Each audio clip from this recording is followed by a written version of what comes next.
طيب الست دي اسمها ايه؟ احنا هنعتمد ان هي اسمها ام احمد. احلى مصنع جبنه في زكوباني مش هتلاقي زيه تاني، اكتشاف، وهقول لك ليه اكتشاف. ادي كل انواع الجبن، وادي دول ابطال العالم اللي كلوا من هنا وتوكلوا على الله.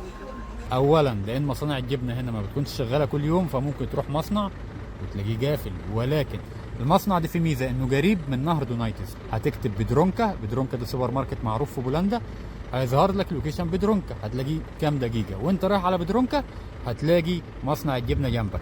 بص احلى حاجه ان هنا كمان في باركن عربيات، يعني احنا راكنين عربيتنا اهو، وادي مصنع الجبنه، وادي الناحيه الثانيه سلوفاكيا، واحنا هنا بولندا، احنا كده جانب دونايتس. هتلاقي الكشك ده اهو، مكان الوصول بتاع رحله دونايتس او الاستقبال هو في النص بين الاثنين، يعني هتكتب بدرونكا سواء وانت رايح او وانت راجع هتلاقي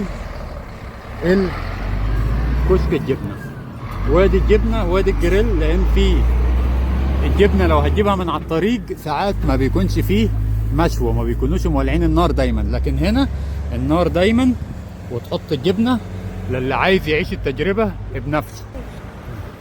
والكشك اهو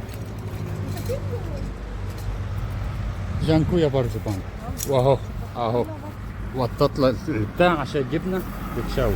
الواحده باتنين ونص، الجبنايه باتنين ونص اهو. جانكويا برضه، واهو جابت لنا ماشة عشان نقلب الجبنه. والله تسلمي يا ست الكل. وادي راديو شغل 2002 اهو اهو، ودي خمره استغفر الله العظيم، لا بهزر، دي حاجات خاصه بالشغل اهو. جبنه معيزي امعز حاجه في الدنيا.